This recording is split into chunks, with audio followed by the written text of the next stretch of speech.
அனைவருக்கும் வணக்கம். நான் உங்கள் சரவணன் பெரியசாமி. இந்த வீடியோல எதை பத்தி பார்க்க போறோம்னா, தமிழ்நாடு அரசினுடைய 2026-27க்கான பட்ஜெட், புதிய அரசினுடைய திட்டங்கள் மற்றும் கொள்கை விளக்கங்களை பத்தி கோட் பண்ணியிருக்கிறாங்க. அதை பத்தி டீட்டெயிலா அனாலிசிஸ் பண்ணலாம். வாங்க கண்டென்ட்டுக்குள்ள போலாம். நிதிநிலை அறிக்கை 2026-27, திருத்த வரவு செலவு திட்டம் 2026-27. அதுல பாத்தீங்கன்னா வரவு செலவு திட்டத்தின் கருப்பொருள் மொத்தம் ஒரு 6 விதமான கருப்பொருள் பார்த்தா உள்ள கோட் பண்ணியிருக்கிறாங்க. வலிமை மிகு வளமான தமிழகம், நேர்மையான மற்றும் வெளிப்படையான நிர்வாகம், அறிவார்ந்த தமிழகம், மகளிர் சக்தி, போதையற்ற பாதுகாப்பான தமிழகம், அது மட்டும் இல்லாம சமூக நீதி தமிழகம். சரிங்களா? இந்த 6 தான் பாத்தீங்கன்னா வரவு செலவு திட்டத்துடைய கருப்பொருள். எது? வலிமை மிகு வளமான தமிழகம், இரண்டாவது நேர்மையான மற்றும் வெளிப்படையான நிர்வாகம், அறிவார்ந்த தமிழகம், நான்காவது மகளிர் சக்தி தமிழகம், ஐந்தாவது போதையற்ற பாதுகாப்பான தமிழகம், ஆறாவது சமூக நீதி தமிழகம். சரிங்களா? அப்படின்னா நம்மளுக்கு கொஸ்டின் இதை கூட கேட்க வாய்ப்புகள் இருக்குது.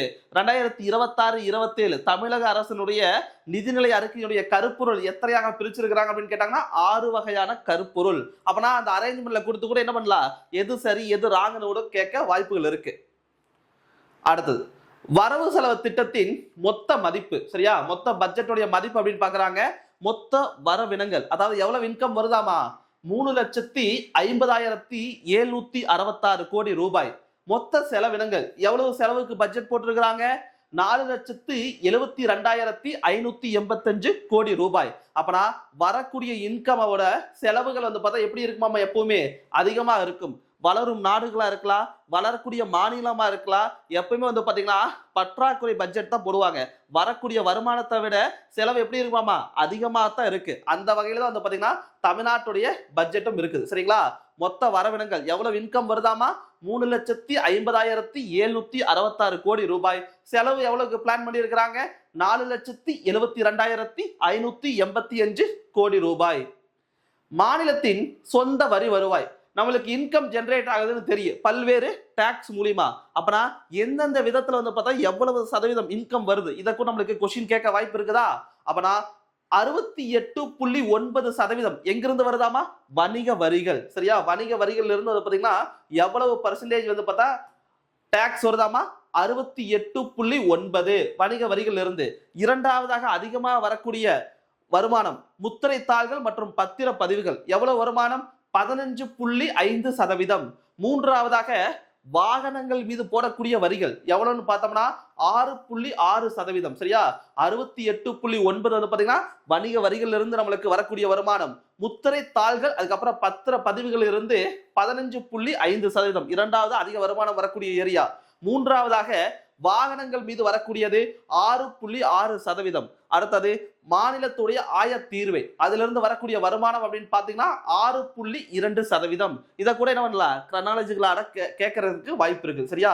இதை கூட கிரனாலஜிக்கல் ஆர்டர்ல கேட்க வாய்ப்புகள் அதிகம். அடுத்தது திருத்த வரவு செலவு திட்டம். ஒரு ரூபாய் எவ்வாறு திரட்டப்படுகிறது, அரசுக்கு வரக்கூடிய ஒவ்வொரு ரூபாயுமே எந்தெந்த இடத்துல இருந்து பாத்தீங்கன்னா இன்கமா உள்ள கொண்டு வராங்க அப்படின்னு பார்க்கலாம். அதுல மாநிலத்தின் சொந்த வரி வருவாயிலிருந்து மட்டுமே 43.3%. சரியா? கிட்டத்தட்ட பாத்தீங்கன்னா ஒரு ரூபாயில 43 பைசா பாத்தீங்கன்னா நம்ம மாநிலத்துடைய சொந்த வருவாயிலிருந்தே வருது. நமக்கு வரக்கூடிய டாக்ஸ்ல இருந்து நம்ம எடுத்துறோம். மாநிலத்துடைய அவங்களுக்குண்டான வரி இருக்கும் பாத்தீங்களா, அதில் இருந்து மட்டுமே 43.3%. இரண்டாவதாக பொது கடன். நம்ம பற்றாக்குறைக்கு என்ன பண்ணுவோம், கடன் வாங்குவோம்ல. அப்புறம் அந்த கடன் மூலியமா வரக்கூடிய இன்கம் பாத்தீங்கன்னா 33.1%. அதாவது ஒரு ரூபாயில பாத்தீங்கன்னா கிட்டத்தட்ட 33 பைசா பாத்தீங்கன்னா நம்ம கடனாத்தான் வாங்கி என்ன பண்றோமா, செலவு பண்றோம். அடுத்தது பாருங்க, மத்திய வரிகள் இருந்து 11.9%. அது மட்டும் இல்லாம மத்திய அரசு கொடுக்கக்கூடிய மானியத்தில் இருந்து 6.3%. சரியா? மத்திய அரசு மானியம் எவ்வளவு வராங்களாமா, எவ்வளவு பர்சன்டேஜ், 6.3%. அது மட்டும் இல்லாம மத்திய அரசு வரிகள் இருந்து கொடுக்கக்கூடியது அப்படின்னு கேட்டாங்கன்னா 11.9%. இது எல்லாமே பாத்தீங்கன்னா ஒரு ரூபாய்க்குள்ள அடங்குறது.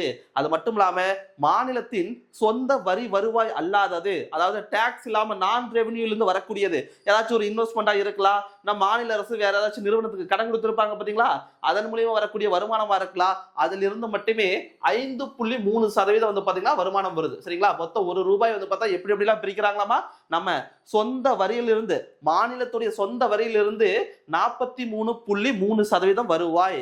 இரண்டாவதாக பொது கடனிலிருந்து 33.1%.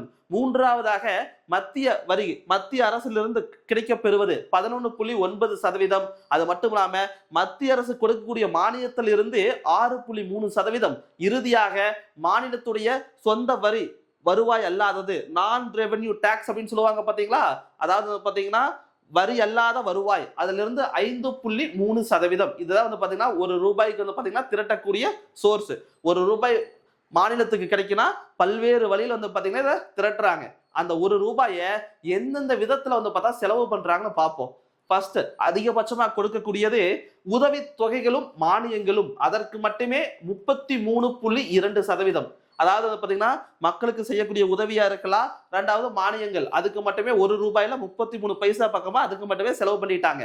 சம்பளம், மாநில அரசு ஊழியர்கள் இருப்பாங்க பாத்தீங்களா, அவங்களுடைய சேலரி மட்டுமே 17.3%. ஒரு ரூபாயில கிட்டத்தட்ட ஒரு 17 பைசா வந்து பாத்தீங்கன்னா சேலரிக்கு ஒதுக்கிடுறாங்க.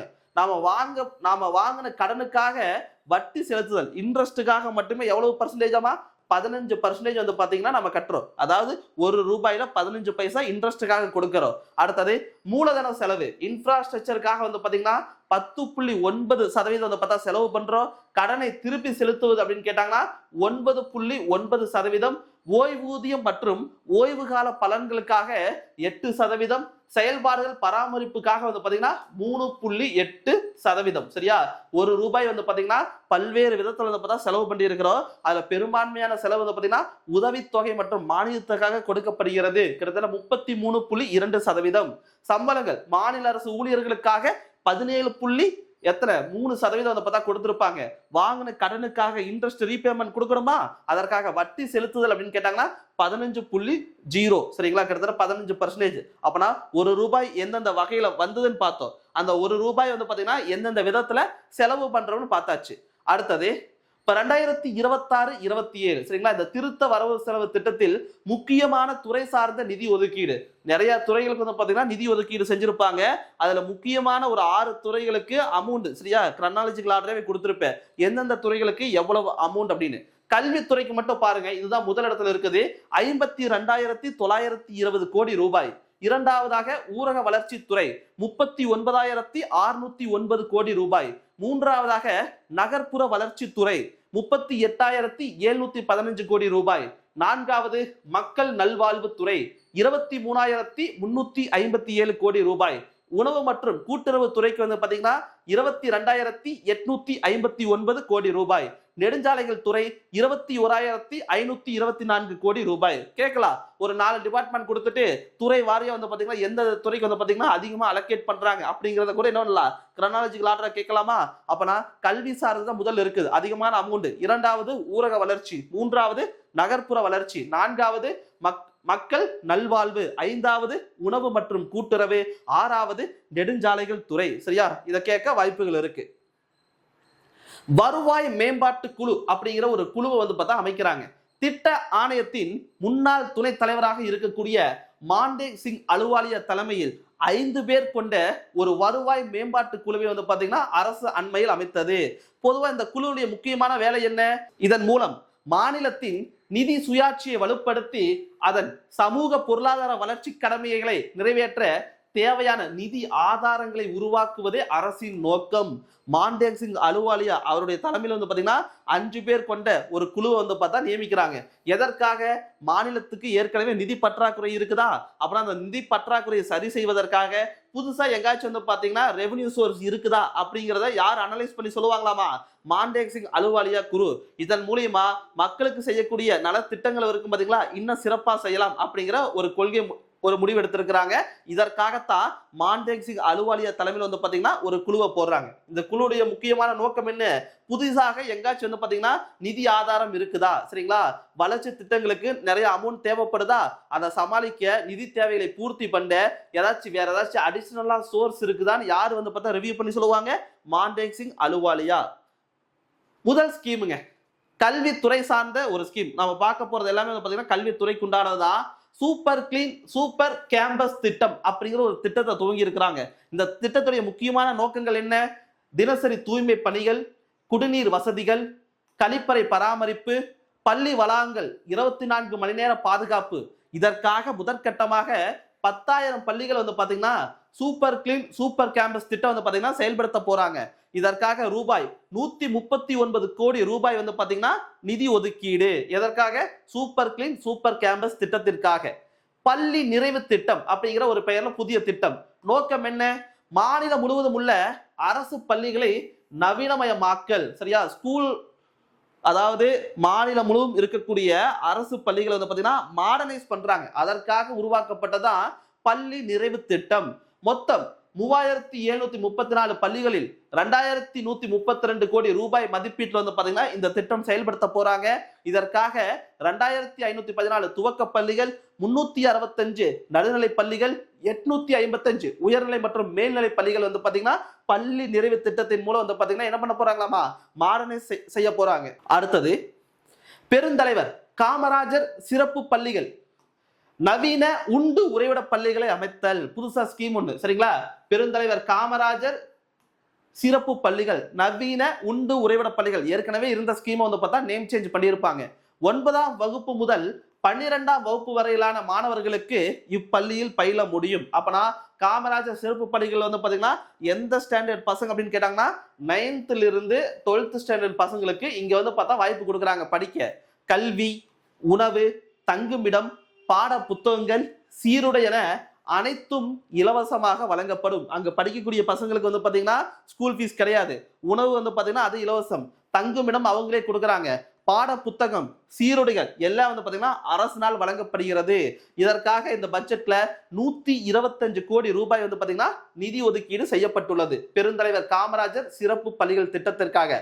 பள்ளி பாடத்திட்டத்தை மறுசீரமைக்க ரூபாய் 25 கோடி ரூபாயில வந்து பாத்தீங்கன்னா நிதி ஒதுக்கீடு. பள்ளி பாட புத்தகத்தை வந்து பாத்தீங்கன்னா காலத்துக்கு ஏற்ற மாதிரி என்ன பண்ணணும்? நவீனப்படுத்தணுமா? அதற்காக 25 கோடி ரூபாய் வந்து பாத்தீங்கன்னா நிதி வந்து பார்த்தா அலோகேட் பண்ணியிருக்கிறாங்க. இது ஸ்கூல் சார்ந்ததுதான். பொது நூலகம், பொது நூலகங்களை டிஜிட்டல் நூலகங்களாக மாற்ற 10 கோடி ரூபாய் வந்து பாத்தீங்கன்னா ஒதுக்கீடு. நார்மலா இருக்கிற லைப்ரரியில புக்கு மட்டும் தான் இருக்கு. ஆனா வர வர என்ன பண்றாங்க? டெக்னாலஜி நிறைய வந்து பார்த்தா அப்டேட் ஆயிட்டே இருக்குதா? அதனால எல்லா பக்கம் வந்து பாத்தீங்கன்னா கம்ப்யூட்டர் வைக்கிறாங்க, அதுக்கு இன்டர்நெட் வசதிகள் கொடுக்குறாங்க. இது மாதிரி வந்து பாத்தீங்கன்னா கொஞ்சம் மாடர்னைஸ் பண்ணிட்டு இருக்காங்க. இதற்காக வந்து பாத்தீங்கன்னா 10 கோடி ரூபாய் வந்து பாத்தீங்கன்னா என்ன பண்றாங்களாமா? அலோகேட் பண்ணியிருப்பாங்க டிஜிட்டல் நூலகங்களாக மாற்ற. நவீன மிதிவண்டி வழங்குதல். ஏற்கனவே ஸ்கூல் பசங்களுக்கு கொடுத்துட்டு இருந்ததா, இவங்க அதுல சில மாடிஃபிகேஷன் பண்றாங்க. பசங்களுக்கு பாதுகாப்புக்காக ஹெல்மெட் கொடுக்குறாங்க, வாட்டர் பாட்டில் வைக்கிறப்ப ஒரு ஸ்டாண்டோட இருக்கிற மாதிரி மிதிவண்டி வந்து பாத்தீங்கன்னா சொல்லியிருக்கிறாங்க. அரசு மற்றும் அரசு உதவி வரும் பள்ளிகளில் 11ஆம் வகுப்பு பயிலும் மாணவர்களுக்கு 5.32 லட்சம் மாணவர்களுக்கு என்ன பண்றாங்களாமா? நவீன வசதிகளுடன் கூடிய மிதிவண்டி வழங்கப்படும். கிட்டத்தட்ட எவ்வளவு பசங்களுக்கு? 5.32 லட்சம் மாணவர்களுக்கு. இதற்காக 277 கோடி ரூபாய் வந்து பாத்தீங்கன்னா இந்த பட்ஜெட்ல நிதி அலோகேட் பண்ணியிருக்கிறாங்க. சரியா?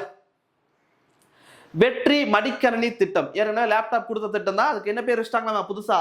வெற்றி மடிக்கணினி திட்டம் அப்படிங்கிற பெயர்ல கல்லூரி மாணவர்களின் கற்றல் திறனை மேம்படுத்திட வெற்றி மடிக்கணினி திட்டம் செயல்படுத்தப்படும் விதமாக 2000 கோடி ரூபாய் வந்து பாத்தீங்கன்னா நிதி ஒதுக்கீடு செய்யப்பட்டுள்ளது. அப்படின்னா லேப்டாப் ஸ்கீம்காக வந்து பாத்தீங்கன்னா எவ்வளவு அலோகேட் பண்ணியிருக்கிறாங்க? 2000 கோடி ரூபாய். வெற்றி திறன் பயிற்சி திட்டம் 12 லட்சம் கல்லூரி மாணவர்கள், 1 லட்சம் வேலை இல்லாத இளைஞர்களுக்கு திறன் மேம்பாட்டு பயிற்சி வழங்குதல். கேட்பாங்க இது மாதிரி ஸ்கீம்ல. சரியா? வெற்றி திறன் பயிற்சி திட்டத்துல வந்து பாத்தீங்கன்னா எவ்வளவு லட்சம் கல்லூரி மாணவர்களுக்கு திறன் பயிற்சி கொடுக்குறாங்களாமா? 12 லட்சம் கல்லூரி மாணவர்கள். வேலை இல்லாத பட்டதாரிகள் எவ்வளவு பேருக்கு வந்து பாத்தீங்கன்னா ஸ்கில் ட்ரைனிங் கொடுக்குறாங்களாமா? 1 லட்சம் வேலை இல்லாத பட்டதாரிகள். அரசு மற்றும் தனியார் தொழில் நிறுவனங்களுடன் இணைந்து முதற்கட்டமாக 20,000 இளைஞர்களுக்கு வந்து பாத்தீங்கன்னா பணியிட பயிற்சி வழங்குறாங்க. பட்டதாரிகள் மற்றும் தொழிற்கல்வி தகுதி பெற்றவர்கள் மாத உதவித்தொகை வழங்கப்படும். அது மட்டும் இல்லாம அவங்களுக்கு வந்து பாத்தீங்கன்னா மாதமான ஸ்டைஃபன் கொடுக்க பிளான் பண்ணியிருக்கிறாங்க. வெற்றி திறன் பயிற்சி திட்டம் வேலை இல்லாத கல்லூரி மாணவர்கள், அது மட்டும் இல்லாம கல்லூரி படிக்கக்கூடிய மாணவர்களுக்கு ஸ்கில் ட்ரைனிங். இந்த திட்டத்தை செயல்படுத்த 150 கோடி ரூபாய் வந்து பாத்தீங்கன்னா நிதி ஒதுக்கீடு செய்யப்பட்டுள்ளது. அடுத்ததுங்க, செயற்கை நுண்ணறிவு தொழில் வளர்ச்சி திட்டம். தனித்துவமான செயற்கை நுண்ணறிவு பாடத்திட்டத்தினை வடிவமைக்க கல்வியாளர்கள் மற்றும் தொழில்துறை முன்னோடிகளை கொண்ட ஒரு நிபுணர் குழு வந்து பார்த்தா அமைக்கிறாங்க. இப்ப எங்க பார்த்தாலும் ஏன்னு பாக்குறோம்ல, அப்படி இருக்கும்போது அதற்கான தனித்துவமான ஒரு பாடத்திட்டத்தை உருவாக்க கல்வியாளர்கள், அது மட்டும் இல்லாம தொழில்துறையில வந்து பாத்தீங்கன்னா முன்னோடிய மக்கள் இருப்பாங்க பாத்தீங்களா, அவங்க எல்லாத்தையும் ஒருங்கிணைத்து ஒரு திட்டத்தை வந்து பார்த்தா அமைக்க போறாங்க. 2031ஆம் ஆண்டுக்குள் பொறியியல், பாலிடெக்னிக், தொழிற்பயிற்சி நிலையங்களில் பயிலும் 5 லட்சம் மாணவர்களுக்கு செயற்கை நுண்ணறிவு திறன் பயிற்சி வழங்குதல், அதுதான் இலக்கு.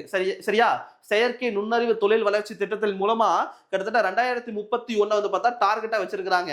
கிட்டத்தட்ட இன்ஜினியரிங் படிக்கக்கூடிய பசங்களா இருக்கலாம், பாலிடெக்னிக் படிக்கக்கூடிய பசங்களா இருக்கலாம், தொழிற்பயிற்சியில் பயிலக்கூடிய பசங்களா இருக்கலாம், மாணவர்கள் கிட்டத்தட்ட எவ்வளவு பசங்களாமா? 5 லட்சம் மாணவர்களுக்கு செயற்கை நுண்ணறிவு ஏஐ பத்தி ஒரு பேசிக்கான பயிற்சி அளிப்பதுதான் இந்த திட்டத்துடைய முக்கியமான ஒரு நோக்கம். இளைஞர் நலன் மற்றும் விளையாட்டு மேம்பாடு, ஒலிம்பிக் சிறப்பு மையங்கள். சரியா? அதுல முதல்ல என்ன பண்றாங்க? ஒலிம்பிக் சிறப்பு மையங்கள் அப்படிங்கிற பெயர்ல ஒரு திட்டம் கொண்டு வராங்க. ஒலிம்பிக் போட்டிகளில் தங்கம் வெல்வதை நோக்கமாக கொண்டு மாநிலம் முழுவதும் 10 ஒலிம்பிக் சிறப்பு மையங்கள் துவங்கப்படும். இதற்காக 50 கோடி ரூபாய் வந்து பாத்தீங்கன்னா நிதி ஒதுக்கீடு. தமிழ்நாடு கிராமிய விளையாட்டு போட்டிகள், தமிழருடைய பாரம்பரிய விளையாட்டு போட்டிகளை உலக அரங்கிற்கு கொண்டு செல்ல தமிழ்நாடு கிராமிய விளையாட்டு போட்டிகள் நடத்தப்படும். இதற்காக 42 கோடி ரூபாய் வந்து பாத்தீங்கன்னா நிதி ஒதுக்கீடு.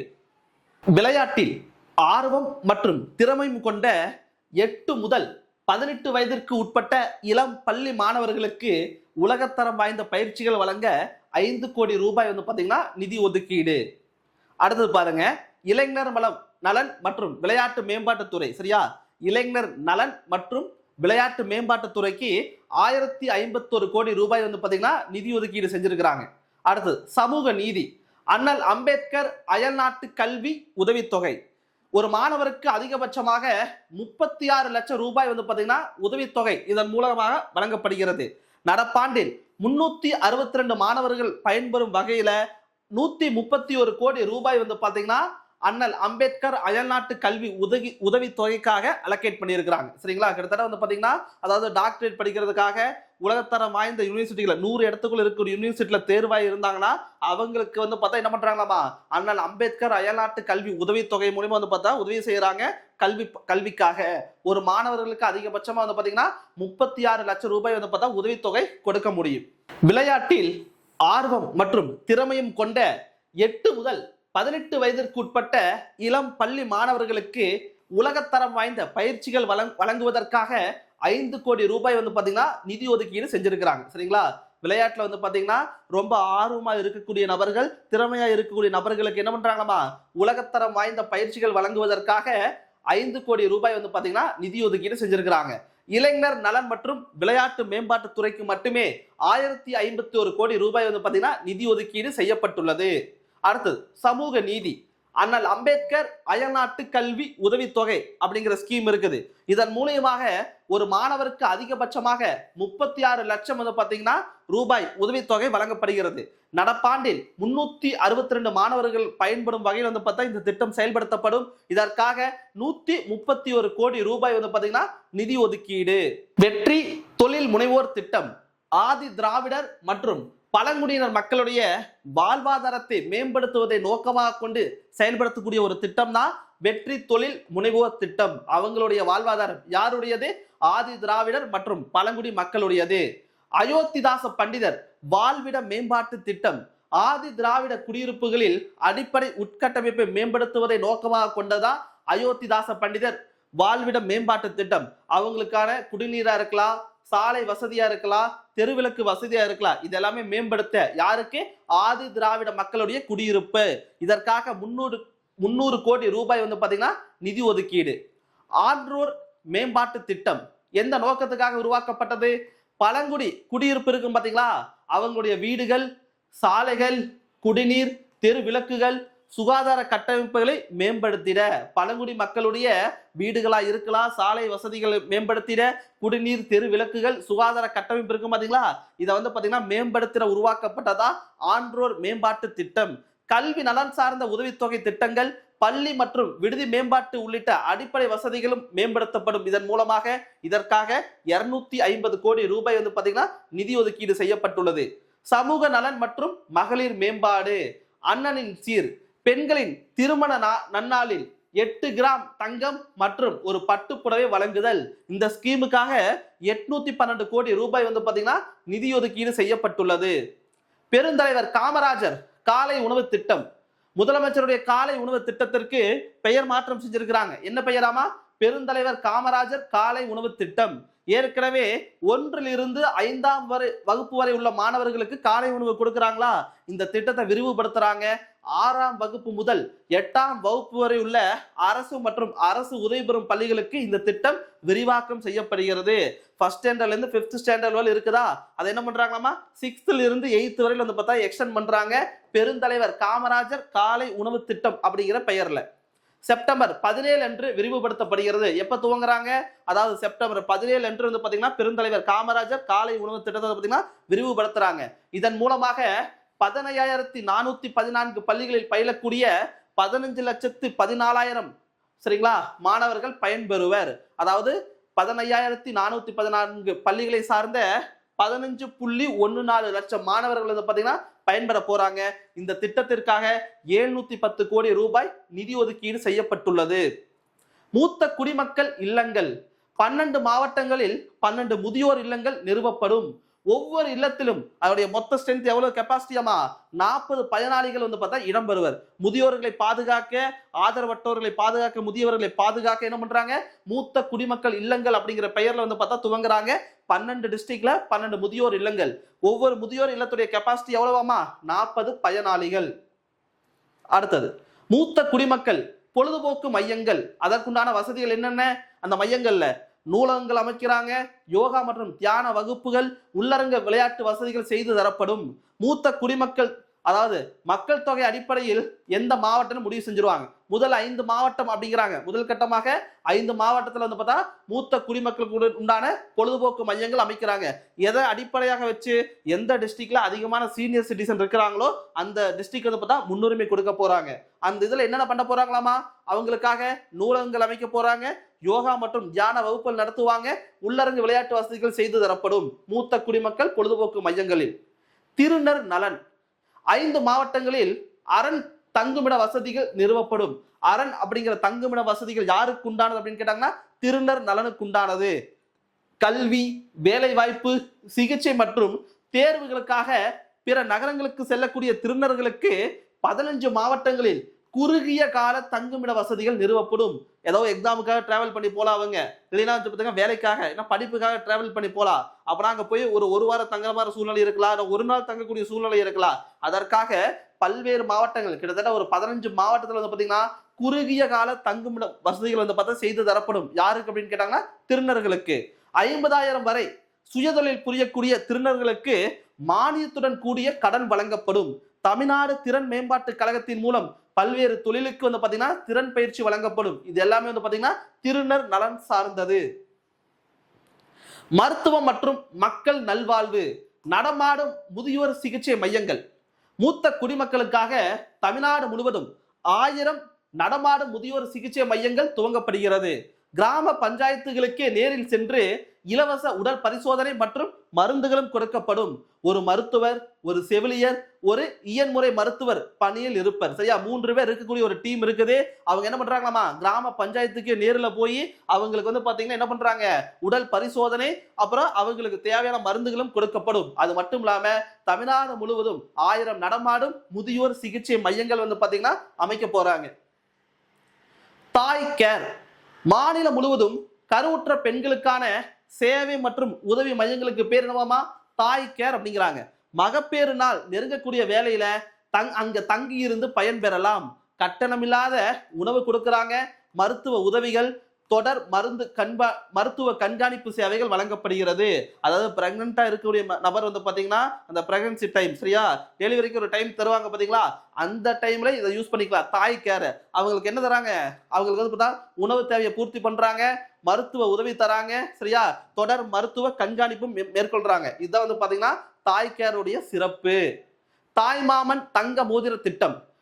தமிழ்நாட்டில் குழந்தை இறப்பு விகிதம் 1000 பிறப்புகளுக்கு 11ஆக உள்ளது. இந்தியாவோட கம்பேர் பண்ணும்போது ஆவரேஜ் நம்ம ரொம்ப கம்மியா இருக்கிறோம். நல்ல விஷயம் தான் குழந்தை இறப்புல. மாநிலத்தில் 99.9 பிரசவங்கள் மருத்துவமனைகளில் நடைபெறுகிறது. யார் வீட்டிலேயே பார்க்கறது இல்ல, மருத்துவமனை நோக்கி போறாங்க. இது நல்ல டெவலப்மெண்ட் தான். 53% மேற்பட்ட பிரசவங்கள் அரசு மருத்துவமனையில் நடைபெறுகிறது. கிட்டத்தட்ட சரிபாதி மக்கள் வந்து பாத்தீங்கன்னா அரசு மருத்துவமனையில தான் பார்த்தா பிரெக்னன்சின்னு பாக்குறாங்க. அரசு மருத்துவமனையில் நடைபெறும் பிரசவங்களின் எண்ணிக்கை வந்து பார்த்தா அதிகரித்து பொதுமக்கள் மருத்துவ தேவைகளுக்காக சொந்தமாக செலவிடும் தொகையை குறைக்கும் நோக்கில் தாய்மாமன் தங்க மோதிர திட்டத்தை வந்து பார்த்தா செயல்படுத்த உள்ளது. அரசு மருத்துவமனை பார்த்தீங்கன்னா பிரெக்னன்சி, அதாவது மகப்பேறு பெற்ற அங்க வந்து பார்த்தா குழந்தை பிறந்தா அந்த குழந்தைக்கு வந்து பார்த்தீங்கன்னா தங்க மோதிரம் சரியா 1 கிராம்ல கொடுக்க போறாங்க. இதனால என்னாகி அரசு மருத்துவமனைக்கு வரக்கூடிய மக்கள் வந்து பார்த்தா அதிகரிக்கலாம். ரெண்டாவது வந்து பார்த்தீங்கன்னா பிரசவ செலவுகள் வந்து பார்த்தா அரசு மருத்துவமனைக்கு வரும்போது என்னாகி தனியார் ஹாஸ்பிட்டலோட கம்பேர் பண்ணும்போது இங்க செலவுகளே இருக்காதா? இதற்காக தான் தாய்மாமன் தங்க மோதிர திட்டம் அப்படிங்கிறாங்க. வேளாண்மை மற்றும் உழவர் நலன், வெற்றி மகளிர் ஆடு வளர்ப்பு திட்டம். ஏற்கனவே ஆடு வளர்ப்பு திட்டம் இருந்ததுதான், அதை என்ன பேர் வச்சுட்டாங்க? வெற்றி மகளிர் ஆடு வளர்ப்பு திட்டம் அப்படிங்கிற பெயர்ல கொண்டு வந்திருப்பாங்க. 100% மானியத்தில் 5 ஆடுகள் வழங்கப்படும். சரிங்களா?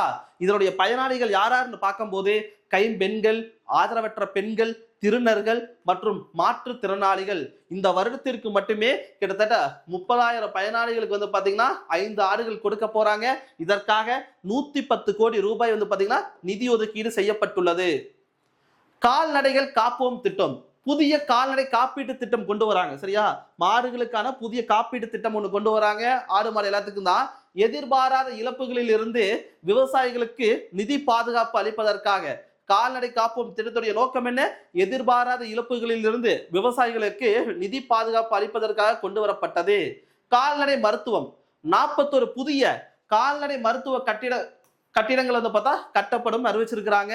அது மட்டும் இல்லாம 25 கால்நடை மருத்துவமனைகள் கால்நடை பல்நோக்கு மருத்துவமனைகளாக தரம் உயர்த்தப்படும். 210 கால்நடை மருந்தகங்கள் கால்நடை மருத்துவமனைகளாக தரம் உயர்த்தப்படும். 143 புதிய நடமாடும் கால்நடை மருத்துவ பிரிவுகள் துவங்கப்படும். சரியா? அதாவது கால்நடை மருத்துவத்துக்காக பல்வேறு பணிகள். புதிதாக 41 கட்டிடம், 25 கால்நடை மருத்துவமனையை கால்நடை பல்நோக்கு மருத்துவமனைகளாக தரம் உயர்த்துறாங்க. 210 கால்நடை மருந்தகத்தை கால்நடை மருத்துவமனைகளாக தரம் உயர்த்துறாங்க. 143 புதிய நடமாடும் கால்நடை மருத்துவ பிரிவுகள் துவங்கப்படுகிறது. கறவை மாடுகள் வழங்கக்கூடிய திட்டம், ஒவ்வொரு ஆண்டும் 10,000 தகுதி வாய்ந்த பெண்களுக்கு விலையில்லாமல் கறவை மாடுகள் வழங்கப்படும். இதற்கான நோக்கம் என்ன? பால் உற்பத்தியை அதிகரிக்க, ஊரக பகுதிகளில் வாழும் பெண்களின் வாழ்வாதாரம் உறுதி செய்யப்படும். இதுதான் இதனுடைய முக்கியமான நோக்கமா இருக்குது. வருடத்திற்கு எவ்வளவாமா? 10,000 தகுதி வாய்ந்த பெண்களுக்கு வந்து பாத்தீங்கன்னா கறவை மாடுகள் கொடுக்கிறாங்க. கறவை மாடுகள் வழங்கக்கூடிய திட்டத்துல. மீனவர் நலன், மீனவர் நலன் உதவித்தொகை உயர்வு. உதவித்தொகை வந்து பார்த்தா உயர்த்தி இருக்கிறாங்க. பணியில் இல்லாத கால மீன்பிடி உதவித்தொகை எவ்வளவுல இருந்து? 6,000 இருந்து 7,000 உயர்வு. அதாவது பாத்தீங்கன்னா ஒரு சில மாசங்கள் வந்து பாத்தீங்கன்னா மீன் குஞ்சுகள் பொறிக்கக்கூடிய மாசமா இருக்குமா, அப்ப மீன் பிடிப்பதற்கு தடை பண்ணி இருப்பாங்க. அப்ப மாசம் வந்து பார்த்தா மீனவர்களுக்காக என்ன பண்றாங்க? அரசு உதவி செய்வாங்க. எவ்வளவு கொடுத்துட்டு இருக்கிறாங்க? 6,000. இப்ப அந்த அமௌண்ட் வந்து பார்த்தா எவ்வளவா அதிகப்படுத்துறாங்களாமா? 7,000 அதிகப்படுத்தி இருக்கிறாங்க. 1.93 லட்சம் மீனவ குடும்பங்கள் இதன் மூலமாக பயன்பெறுவாங்க. மீனவர் நலன் உதவித்தொகை மூலமாக. தொழில் வளர்ச்சி, 2036 ஆண்டுக்குள் தமிழ்நாட்டின் மொத்த உள்நாட்டு மதிப்பு உற்பத்தி மதிப்பு 1.5 டிரில்லியன் அமெரிக்க டாலராக உயர்த்த இலக்கு வச்சிருக்காங்க. ரொம்ப ரொம்ப முக்கியமானது, கேட்க வாய்ப்பு இருக்கு. சரியா? தமிழ்நாடு வந்து பாத்தீங்கன்னா மொத்த உற்பத்தி இலக்கு வந்து பாத்தீங்கன்னா 2036 வந்து பாத்தீங்கன்னா எவ்வளவு எக்கனாமியமா 1.5 டிரில்லியன் எக்கனாமிக்கு கொண்டு வரணும். இதுதான் தமிழ்நாடு அரசனுடைய முக்கியமான ஒரு நோக்கம் அப்படின்ட்டாங்க. கிட்டத்தட்ட 35,062 கோடி ரூபாய் மதிப்பிலான 7 புரிந்துணர்வு ஒப்பந்தம் கையெழுத்திடப்பட்டுள்ளது. கிட்டத்தட்ட 35,062 கோடி ரூபாய்க்கு வந்து பாத்தீங்கன்னா பல்வேறு நிறுவனங்கள் வந்து பார்த்தா என்ன பண்றாங்க? தமிழ்நாடு அரசு ஒப்பந்தம் போட்டிருக்கிறாங்க. இதன் மூலமாக 14,790 நேரடி மற்றும் மறைமுக வேலை வாய்ப்புகளை உருவாக்க முடியும் அப்படின்னு சொல்லியிருக்கிறாங்க தொழில் வளர்ச்சிக்குண்டான துறையில. விண்வெளி தொழில் முதலீட்டு மண்டலம், 2 மாவட்டங்களை விண்வெளி தொழில் முதலீட்டு மண்டலமாக அறிவிச்சிருக்கிறாங்க. எந்தெந்த மாவட்டம்? தூத்துக்குடி மற்றும் திருநெல்வேலி மாவட்டங்களை விண்வெளி தொழில் முதலீட்டு மண்டலமாக அறிவிக்கப்படும் அப்படின்ட்டாங்க. கேட்க வாய்ப்பு இருக்குது. சரியா? எந்த 2 மாவட்டங்களை வந்து பாத்தீங்கன்னா விண்வெளி தொழில் முதலீட்டு மண்டலமாக ரீசெண்டா அறிவிச்சாங்க அப்படின்னு கேட்டோம்னா தூத்துக்குடி மற்றும் திருநெல்வேலி மாவட்டங்கள். திருப்பூரில் டெக்ஸ்டைல் டெக்னாலஜி சென்டர். சரியா? டெக்ஸ்டைல் டெக்னாலஜி சென்டர் எங்க அமைய போகுது அப்படின்னு கேட்டாங்கன்னா திருப்பூர். தமிழ்நாடு பனை மேம்பாட்டு கழகம் உருவாக்கப்படும். பனை தொழில் கருப்பட்டி எடுக்கிறதா இருக்கலாம், அதுல இருந்து வரக்கூடிய பனங்கற்கண்டா இருக்கலாம், அதுக்கப்புறம் பதநீர் இதை வந்து பாத்தீங்கன்னா என்னோட பானமா வந்து பாத்தீங்கன்னா எக்ஸ்போர்ட் பண்ணக்கூடிய வகையில செயல்படுத்துறதுக்காக என்ன பண்றாங்களாமா, தமிழ்நாடு பனை மேம்பாட்டு கழகம் உருவாக்கப்படும். பனை தொழில் சார்ந்த ஆராய்ச்சிக்கு இப்பதான் முக்கியமான பங்களிப்பு செய்வாங்க. எரிசக்தி துறை வெள்ளிமலை நீரேற்று புனல் மின் திட்டம் சீக்கிரம் முடிக்க வந்து பார்த்தா விரைவுபடுத்தப்படும் அப்படின்னு அறிவிச்சிருக்கிறாங்க. 2035-36 ஆண்டிற்குள் அதிகபட்ச மின் தேவையின் அளவு 37,000 மெகாவாட்டை கடக்கும் என மதிப்பிடப்பட்டுள்ளது. இதுல இருந்து ஒரு 10 வருஷம் எடுக்கும் போது நம்மளுடைய மின் தேவையுடைய அளவு மட்டும் எவ்வளவாமா, 37,000 மெகாவாட். இதற்காக கோவை மற்றும் அரியலூர்ல 765 சரிங்களா கேவி மின் பகிர்மான பாதை திட்டம் செயல்படுத்தப்பட்டு வருகிறது. விருதுநகர் மற்றும் கோவை இடையே 765 கேவி மின் பகிர்மான திட்டம் செயல்படுத்தப்பட்டு வருகிறது. முக்கியமான 2 மின் பகிர்மான திட்டம் அப்படின்னு கேட்டாங்கன்னா கோவை அரியலூர் ஒன்று, இன்னொன்று விருதுநகர் கோவை. சரியா, கோவையிலிருந்து ஒன்று அரியலூர் போகுது, இன்னொன்று கோவையிலிருந்து விருதுநகர் போகுது. பொது இவி சார்ஜிங் நிலையங்கள் 5 ஆண்டுகளில் 20,000 பொது எலக்ட்ரிக் வெஹிக்கிள் சார்ஜிங் நிலையங்கள் அமைக்கப்படும் அப்படின்னு சொல்லியிருக்கிறாங்க. இதற்காக 50 கோடி ரூபாய் வந்து பாத்தீங்கன்னா நிதி ஒதுக்கீடு. குடியிருப்புகளில் அமைக்கப்படும் எலக்ட்ரிக் வெஹிக்கிள் சார்ஜிங் நிலையங்களுக்கு அரசு மானியம் வழங்கப்படும் அறிவிச்சிருக்கிறாங்க. பெரிய பெரிய அபார்ட்மெண்ட் இருக்கும் பாத்தீங்களா, அங்க இவி வெஹிக்கிள் நிறைய பயன்படுத்தினாங்கன்னா அங்க கூட என்ன பண்ணலாம், எலக்ட்ரிக் வெஹிக்கிளுக்கான சார்ஜிங் ஸ்டேஷன் அமைக்கலாம். அதற்காக வந்து பாத்தீங்கன்னா அரசு மானியம் கொடுக்கறன்னு சொல்லியிருக்கிறாங்க. காவிரி மற்றும் வைகை குண்டாறு நதி இணைப்பு திட்டத்திற்காக 150 கோடி நிதி ஒதுக்கீடு. நீர்வளத்துறை அப்படின்னு பார்க்கும்போது காவிரி மற்றும் வைகை அதுக்கப்புறம் குண்டாறு இந்த நதி இணைப்பு திட்டத்திற்காக 150 கோடி ரூபாய் வந்து பாத்தீங்கன்னா நிதி ஒதுக்கீடு செய்யப்பட்டுள்ளது. வெற்றி வீடு திட்டம் முதல் ஆண்டிலேயே 70,000 வீடுகளுக்கு ஒப்புதல் கொடுக்க பிளான் பண்ணியிருக்கிறாங்க. வீட்டு அலகு தொகை இதுக்கு முன்னால வந்து பாத்தீங்கன்னா 3.10 லட்சம் அவ்வளவுதான் கொடுத்திருக்கிறாங்க. அந்த அமௌண்ட் வந்து பார்த்தா எவ்வளவு அதிகப்படுத்துறாங்களாமா, 5 லட்சமாக உயர்த்துறாங்க. கிட்டத்தட்ட 3,500 கோடி மதிப்பில் வந்து பார்த்தா இந்த திட்டம் செயல்படுத்தப்படும். முதல் ஆண்டு எவ்வளவு வீடுகளுக்கு பிளான் பண்றாங்க, 70,000 வீடுகளுக்கு. மகளிர் சுய உதவி குழுக்களை குறுந்தொழில் நிறுவனங்களாக மேம்படுத்தக்கூடிய ஒரு புதிய திட்டத்தை வந்து பார்த்தா அறிவிச்சிருக்கிறாங்க. அந்த திட்டத்தின் மூலம் சுய உதவி குழு நிறுவனங்களுக்கு 5 லட்சம் முதலீட்டு மானியமாக வழங்கப்படும். இந்த ஆண்டில் மட்டுமே 38,000 கோடி வந்து பாத்தீங்கன்னா கடன் வழங்க, யாருக்கு, மகளிர் சுய உதவி குழு நிறுவனங்களுக்கு வந்து பாத்தீங்கன்னா கடன் கொடுக்க பிளான் பண்ணி இருக்கிறாங்க. அந்த நிறுவனத்துக்கு வந்து பாத்தீங்கன்னா முதலீட்டு மானியமாக எவ்வளவு தராங்களாமா, 5 லட்சம். புதுக்கோட்டை பெரம்பலூர் கிரானைட்ல வந்து பாத்தீங்கன்னா பாலிசிங் மற்றும் வடிவமைப்பு மையங்கள் நிறுவப்படும். அதாவது கிரானைட் இருக்கும் பாத்தீங்களா, கற்கள், அதை பாலிஷ் பண்றது, அதுக்கப்புறம் வடிவமைப்பு செய்யக்கூடிய வகையில் வந்து பாத்தீங்கன்னா நிறுவனங்கள் அமைக்க போறாங்க. எந்த 2 மாவட்டம் அப்படின்னு கேட்டாங்கன்னா புதுக்கோட்டை மாவட்டம், பெரம்பலூர் மாவட்டத்துல கிரானைட் பாலிசிங் மற்றும் வடிவமைப்பு மையங்கள் வந்து பார்த்தா நிறுவப்படும். நதி சுற்றுலா காவிரி வைகை மற்றும் தாமிரபரணி நதிகளில் வந்து பாத்தீங்கன்னா நதி சுற்றுலாவுக்கு வந்து பாத்தீங்கன்னா பிளான் பண்றாங்க. காவிரி நதியில் வந்து பார்த்தா ஒகேனக்கல் முதல் திருவரங்கம் வரையில வந்து பார்த்தா ஒரு பிளான். வைகை நதியில வந்து பாத்தீங்கன்னா மதுரையில நதி சுற்றுலா. தாமிரபரணி நதியில வந்து பாத்தீங்கன்னா பாபநாசம் முதல் திருநெல்வேலி வரையில வந்து பாத்தீங்கன்னா நதி சுற்றுலாவுக்கு பிளான் பண்ணி இருக்கிறாங்க. இதற்காக 53 கோடி ரூபாய் நிதி ஒதுக்கீடு. ஆன்மீக பயணிகளின் வசதிக்காக திருக்கடையூர், நாகூர் மற்றும் வேளாங்கண்ணி ஆகிய இடங்களில் ஓய்வு இல்லங்கள் நிறுவப்படும். சரியா, ஆன்மீக பயணிகள் அதாவது பாத்தீங்கன்னா புனித பயணம் மேற்கொள்ள போவாங்க பாத்தீங்களா, இறை வழிபாட்டிற்காக அங்க போகக்கூடிய பயணிகள் வந்து பார்த்தா ஓய்வு இல்லங்கள், அவங்களுக்கான ஓய்வு இல்லங்கள் வந்து பாத்தீங்கன்னா நிறுவப்படும் அப்படின்னு அறிவிச்சிருக்கிறாங்க. எந்தெந்த பகுதிகள், திருக்கடையூர், நாகூர் மற்றும் வேளாங்கண்ணி 3 இடங்கள்ல. தமிழ் வளர்ச்சி 300 திருக்குறள்களை ஒப்புவிக்கும் 500 துவக்க பள்ளி மாணவர்களுக்கு தலா 5,000 ஊக்கத்தொகை வழங்கப்படும். திருவள்ளுவர் திருநாளன்று ஆண்டுதோறும் காயிதே மில்லத் விருது வழங்கப்படும். 2 தமிழுக்காக, தமிழ் வளர்ச்சிக்காக முக்கியமான 2 பாயிண்ட். 300 திருக்குறள் ஒப்பிக்கக்கூடிய துவக்க பள்ளி மாணவர்கள் எவ்வளவு பேருக்காமா, 500 மாணவர்களுக்கு 5,000 வந்து பார்த்தா ஊக்கத்தொகை கொடுக்குறாங்க. தலா 5,000 ஒவ்வொரு மாணவருக்கும். திருவள்ளுவர் தினத்தன்று ஆண்டுதோறும் காயிதே மில்லத் விருது, சரியா, காயிதே மில்லத் விருது வழங்கப்படும் அப்படிங்கிறாங்க திருவள்ளுவர் தினத்தன்று. போதைப் பொருள் குற்ற விழிப்புணர்வு ஏற்படுத்த 10,581 என்ற உதவி எண்ணை பள்ளி வளாகங்களில் தெளிவாக காட்சிப்படுத்தப்படும் அப்படிங்கிறாங்க.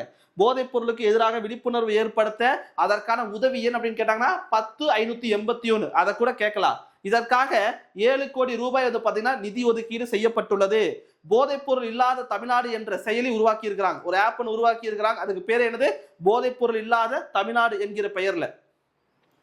இந்த நிதிநிலை அறிக்கை பட்ஜெட்ல ஒரு 3 திருக்குறள் வந்து பாத்தீங்கன்னா இடம்பெற்றுள்ளது. அதை கூட நம்மளுக்கு கேட்க வாய்ப்பு இருக்குது. பிறப்பொக்கும் எல்லாம் உயிருக்கும் சிறப்பொவ்வா செய்தொழில் வேற்றுமையான். பிறப்பின் அடிப்படையிலது அனைவரும் சமம். பிறப்பின் அடிப்படையில் எல்லாரும் சமம்தான். ஆனால் செய்யும் செயல்களின் அடிப்படையில தான் அவரவர் சிறப்பு இயல்புகள் வேறுபடுகிறது. செய்யக்கூடிய தொழிலை வச்சுதான், செய்யக்கூடிய வேலையை வச்சுதான் அவங்கள வேறுபடுத்துறோம். ஆனா பிறக்கும் போது எல்லாரும் என்னவாமா சமம் அப்படிங்கிற விதத்துல ஒரு திருக்குறள் வச்சிருக்கிறாங்க. பள்ளி கல்வித்துறை அதுல வந்து பாத்தீங்கன்னா ஒரு குறள் வச்சிருக்கிறாங்க. கேடில் விழுச்செல்வம் கல்வி ஒருவருக்கு மாடல்ல மற்றையவை. அதாவது கல்வி ஒருவருக்கே அழிவில்லாத செல்வம். மற்ற எல்லா செல்வம் வந்து பாத்தீங்கன்னா பெருத்த செல்வம் தான் கிடையாது, அழியக்கூடியதுதான். சரியா?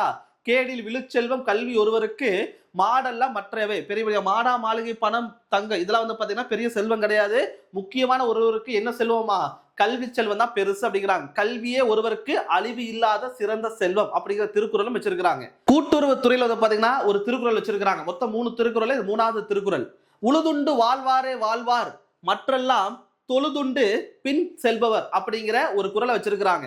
அதாவது உழவு செய்பவர் இருப்பார் பாத்தீங்களா, அவர் தான் வந்து பாத்தீங்கன்னா யாரையும் நண்பாம அவரே வந்து பார்த்தா தனித்து இயங்குபவர். மித்த அனைவரும் வந்து பாத்தீங்கன்னா யாரை ஃபாலோ பண்ணுவாங்களாமா? உழவர்களை வந்து பாத்தீங்கன்னா சார்ந்துதான் இருப்பாங்க அப்படிங்கிற ஒரு குறள் தான் வந்து பாத்தீங்கன்னா உழுதுண்டு வாழ்வாரே வாழ்வார். இதோட வந்து பாத்தீங்கன்னா 2026-27க்கான நிதிநிலை அறிக்கை முக்கியமா எல்லா டிபார்ட்மெண்ட் ஸ்கீம்ஸ் வந்து பார்த்தா எடுத்திருப்பேன். அதனுடைய கீ பாயிண்ட்ஸ் உள்ள கொடுத்திருப்பேன். இதே நமக்கு போதுமானது. தொடர்ந்து குரூப் 1, குரூப் 2, குரூப் 4 வருது பாத்தீங்களா? கண்டிப்பா இந்த ஒரு ஏரியால இருந்தே மினிமம் 2ல இருந்து 3 கொஸ்டின் எதிர்பார்க்கலாம். ஏன்னா பட்ஜெட்ல இருந்து தனிப்பட்ட முறையில் கொஸ்டின் கேட்க வாய்ப்பு இருக்குது. புதிய அரசனுடைய திட்டங்கள், கொள்கை விளக்க குறிப்பிலிருந்து உங்களுக்கு கொஸ்டின் கேட்க வாய்ப்புகள் அதிகம். அதனால ரொம்ப டேட்டா டீட்டெயிலாவே கொடுத்திருப்பேன். இதனுடைய பிடிஎஃப் வந்து பாத்தீங்கன்னா நம்மளுடைய டெலிகிராம் சேனல் வந்து பார்த்தா போட்டுறேன், நீங்க அங்க எடுத்துக்கலாம். தொடர்ந்து வீடியோ பாருங்க. வீடியோ பிடிச்சிருந்தா லைக் பண்ணுங்க, ரொம்ப பிடிச்சிருந்தா ஃப்ரெண்ட்ஸுக்கு ஷேர் பண்ணுங்க. தேங்க்யூ.